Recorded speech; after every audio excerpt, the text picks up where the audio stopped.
வீரரை ஜெயிக்க அந்த நாட்டுல ஆளே இல்லையா. இவரோட பேரையும் புகழையும் பார்த்து அந்த நாட்டில் இருக்கிற ஒரு சில பணக்காரங்களுக்கு இவர் மேல பொறாம. அந்த பொறாம காரணமா மல்யுத்த வீரரை ஜெயிக்கிறவங்களுக்கு 1 கோடி ரூபாய் பரிசு அப்படின்னு நான் கலந்துக்கிறேன் அப்படின்னு முன்பதிவு செய்ய வந்தானா.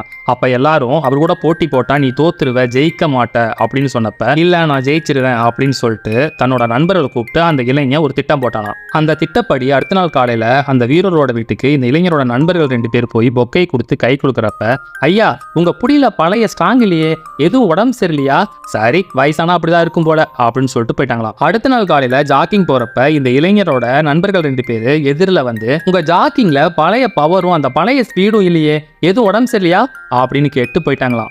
போட்டி நாளும் வந்துச்சான். போட்டி நாளப்ப இந்த வீரர் மேடையேற போறதுக்கு முன்னாடி அந்த இளைஞரோட நண்பர்கள் 2 பேர் வந்து என்னங்க ஐயா உடம்பு சரியில்லையா, போட்டியில் ஜெயிச்சிருவீங்களா அப்படின்னு கேட்டு போனாங்களாம். இவர் அந்த பயத்தோடையும் அந்த குழப்பத்தோடையும் மேடையேறினதுனால அந்த போட்டியில இந்த வீரர் தோத்து அந்த இளைஞன் ஜெயிச்சு